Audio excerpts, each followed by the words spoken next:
안녕하십니까. 굿라이프 척추 88TV의 청자 여러분. 오늘은요, 이 척추 건강도 중요하지만 제가 중간중간에 늘 하는 그 시사 문제, 조회수가 제일 안 나오지만 이 사회의 건전한 이 발전을 위해서, 국가 발전을 위해서 조회수 포기하고 하는 방송, 바로 시사 문제. 이건 저는 정말 이 사명감을 가져간다. 이렇게 이해해 주시고 좀 들어주세요.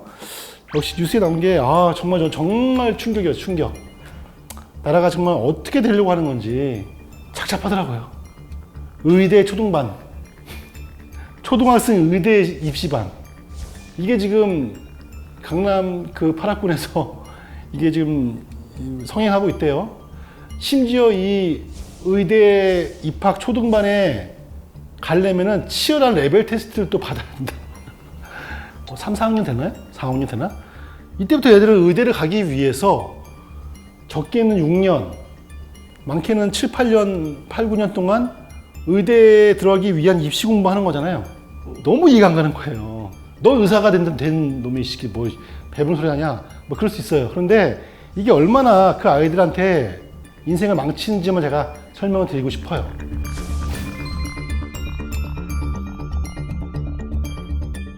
의대 갈 수 있어요.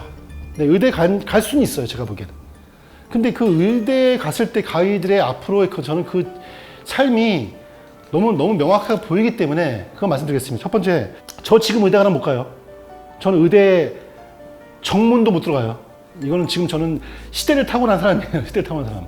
절대 의대 갈 수 없죠. 저희 때는 그 공대 한 바퀴 돌고 의대였어요.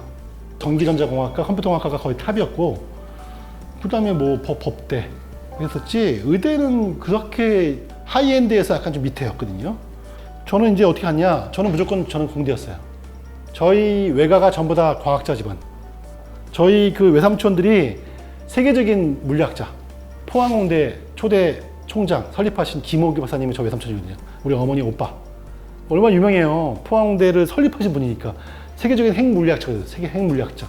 그 다음에 저희 둘째 삼촌도 세계적으로 유명한 과학자, 김영길 총장님, 형제 총장으로 유명했거든요. 그러니까 보고 자란 게 저희는 과학자 집안. 우리 어머니가 했던 말이 너는 과학자 돼야 된다. 헛된 주입식 그런 교육. 지금의 이제 의대 초등반처럼 저는 과학자가 안 되면은 저는 망한 줄 알았어요. 그때 어렸을 때부터 우리 그 외삼촌의 그 아들이신 외사촌 형들이 미국에서 막 과학 잡지를 막 보내줬어요. 저한테. 우리 엄마의 요청으로 인해서.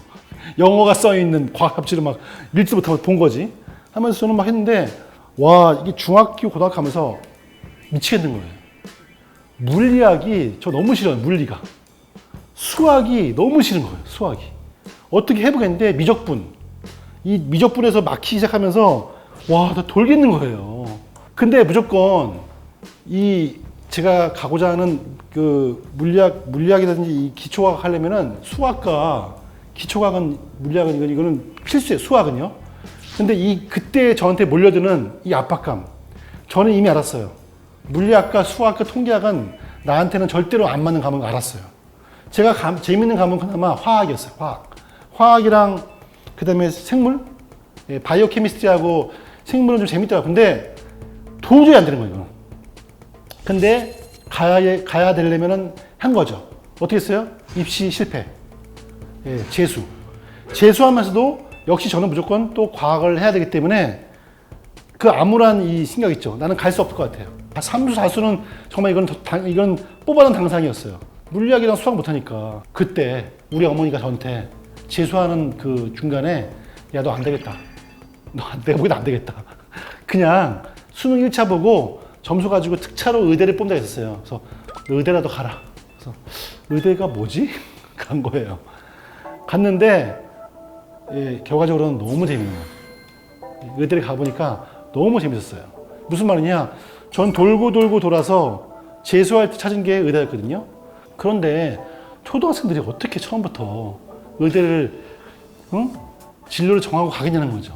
고등학교 가서 재수해서 가서 바뀔 수 있는 건데 그 아이들한테 너는 의대를 가기 위해서 엄마가 아빠가 돈을 투자하고, 우리 엄마 아빠는 다행히 저한테 투자한 거 없었어요. 너는 가야 돼 했기 때문에 제가 공부한 것밖에 없어. 근데 얘네들은 엄청난 비용을 투자하면서, 그죠? 비용 투자했다면 그 엄마 아빠가 나한테 해줬다는 그런 투자에 대한 그런 압박감이 얘들을 짓누른단 말이죠. 그리고 하나만 더요. 의대는요, 간다고 끝나는 게 아닙니다. 의대는 엄청난 인내력이 필요해요. 왜? 환자분들한테 받는 스트레스 어마어마합니다. 제 주위에서 외과 하시는 분들, 알코올 중독, 그 다음에 불면증, 우울증 엄청 많습니다. 왜냐면요, 수술했을 때 내가 생각했는지 못한 사고가 생겨요, 항상. 크던 작던 사고가 생길 수가 있고, 결과가 안 좋을 때 그거를 극복할 만한 멘탈이 굉장히 중요하거든요. 근데 그거를 못 버티는 거예요. 특히 정말 곱게 크신 분들. 예.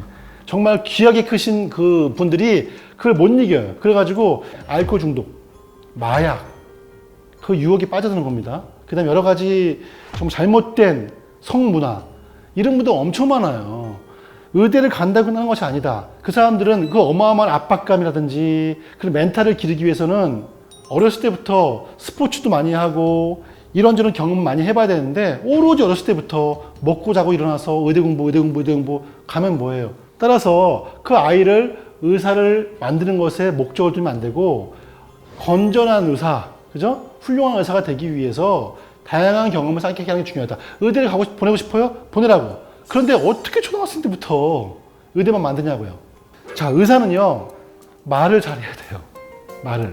환자분이 왔을 때 자세하게 어떠한 병이고 이게 왜 아프고 어떻게 치료하는지를 88TV 이경수처럼 조근조근하게 쉽게 눈높이를 낮춰가지고 할머니, 할아버지, 아이들한테 맞춰가지고 논리적이하게 친절하게 설명을 해야 되는데, 이렇게 하면 어떻게 돼요? 정말 많은 사람들을 만나면서 얘기도 하고 친구도 만들고 경험해야 되는데, 학원에 갇혀가지고 입시 공부하는 애들이 어떻게 조곤조곤 그 아이 사람들 만나가지고 눈을 맞춰가지고 설명하냐고요. 의대만 가면 되는 것이 아니라 정말 아르바이트도 하면서 여러 가지 환자분 손님들과 대하면서, 그죠? 일도 해보고 경험 많이 쌓아야 된단 말이죠. 그래야지만 사람들을 무시하지 않고 사람들 눈높이 맞추는 건데, 정말 공부만 해서는 될 수 없다. 그래서 우리 어머니들 제발 이 의대를 보내기 위해서 초등학교 입시반을 보낸다? 의대를 갈 수 있지만 정말 건강한 의사는 될 수 없다. 이렇게 설명드리고 싶습니다.